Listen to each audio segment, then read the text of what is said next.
Halo teman-teman semuanya, yuk mari kita bahas mengenai pengelolaan asma dan mengenal asma guna panduan untuk penderita dan keluarga.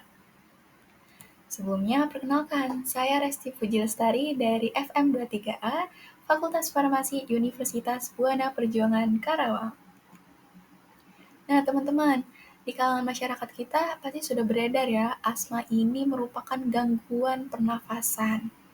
Apakah betul? Yuk kita ulik. Nah, jadi pernyataan tersebut benar ya teman-teman. Asma ini merupakan permasalahan paru-paru yang membuat pengidapnya kesulitan bernafas secara normal. Dapat kita lihat pada sisi kiri gambar ilustrasi menunjukkan saluran pernafasan yang normal. Nah, saluran pernafasannya lebar ya, dengan otot polos yang rileks, rongganya tipis sehingga memudahkan udara keluar masuk dan bernafas secara normal. Sedangkan pada sisi kanan menunjukkan ilustrasi paru-paru pengidap asma. Terlihat adanya perbedaan yang signifikan, saluran pernafasannya menyempit ya. Jadi, pada saat serangan asma terjadi, saluran pernafasan akan menyempit karena peradangan, dinding akan menebal, dan otot-otot polos akan kontraksi. Sehingga rongga atau lumen yang menyempit tadi akan semakin parah, akan semakin menyempit. Udara akan sulit keluar masuk dan akan terkepung di dalam alveoli.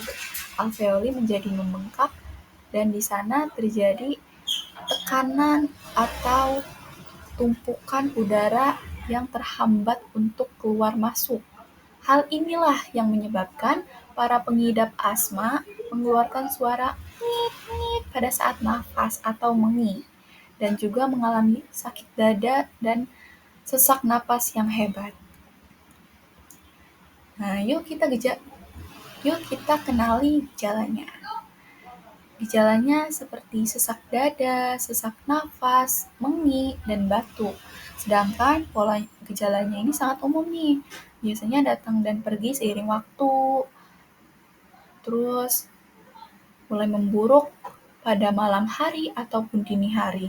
Dapat dipicu juga karena kelelahan olahraga seperti lari, alergi, udara dingin, atau hiperventilasi, yang dimana nafasnya pendek atau cepat karena tertawa ataupun menangis. Hati-hati ya.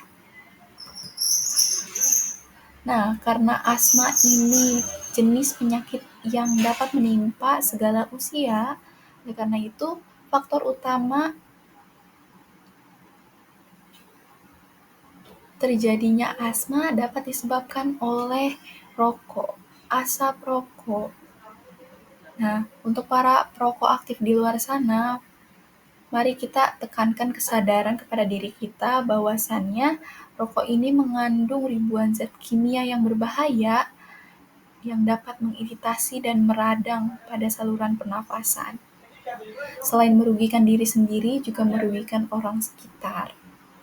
Ya. Selain itu ada debu, cuaca dingin,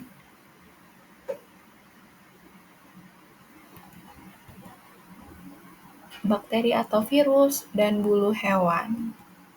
Nah, diagnosis asma ini ada 5 poin nih.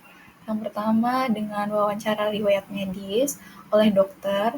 Jadi dokter akan menanyai riwayat keluarga, apakah riwayat keluarga kalian memiliki penyakit saluran pernafasan, kemudian apakah ada pemicu lain seperti yang tadi disebutkan, apakah ada bulu-bulu hewan, apakah ada alergi yang dapat berpotensi memicu penyakit asma ini. Yang kedua yaitu pemeriksaan fisik. Yang ketiga tes fungsi paru atau spirometri dengan menghembuskan napas sekuat mungkin ke dalam alat yang mengukur aliran udara dan volume udara dalam paru-paru.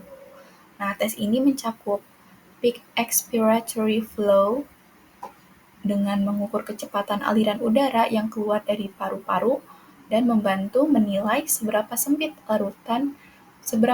saluran pernafasan kalian. Yang kedua ada forced expiratory volume in 1 second, dengan menilai volume udara yang dikeluarkan dalam 1 detik pertama setelah pasien menghirup nafas dalam-dalam. Yang ketiga ada reversibilitas, dengan pemberian bronkodilator seperti salbutamol.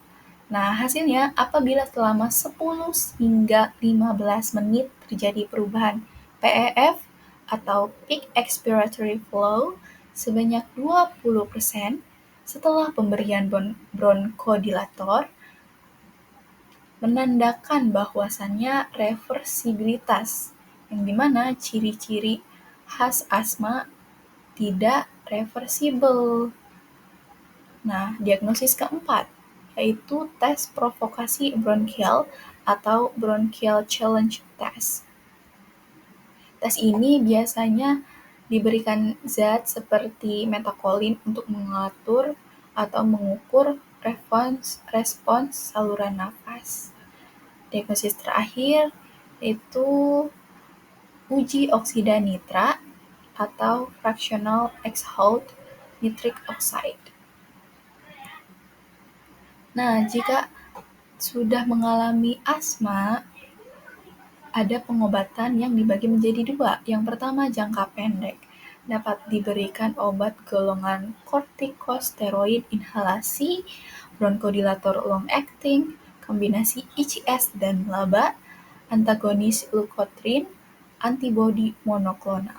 Sedangkan untuk pengobatan jangka pendek, membutuhkan bronkodilator short-acting, kortikosteroid oral, dan antikolinergik. Nah, tips pengelolaan asma. Berdasarkan GINA atau Global Initiative for Asthma, pengobatan dibagi berdasarkan kontrol gejala pasien. Jika asmanya intermittent, digunakan SABA sesuai kebutuhan. Jika asmanya persisten ringan, digunakan ICS dosis rendah plus SABA sesuai kebutuhan. Jika asmanya persisten sedang, ICS dosis menengah dan LABA plus SABA sesuai kebutuhan. Sedangkan jika asma persisten berat, digunakan dosis tinggi ICS, LABA, dan obat biologis jika diperlukan. Nah, ini nih panduan untuk penderita dan keluarga. Bagi para penderita asma, dapat melakukan hal-hal pengelolaan asma, seperti selalu membawa inhaler untuk berjaga-jaga, kemudian menghindari stres, berolahraga secara teratur, dan pemilihan olahraga juga sangat penting.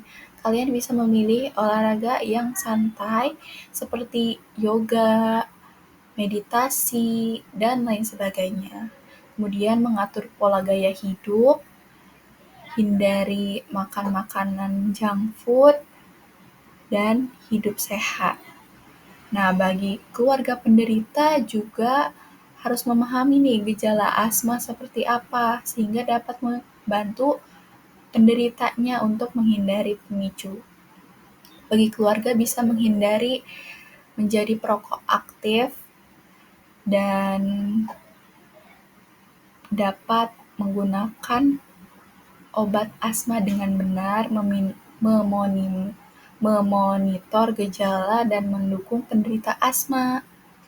Bagi para perokok aktif di luar sana, yuk kita sayangi orang sekitar dan sekeliling untuk menjaga kesehatan masing-masing.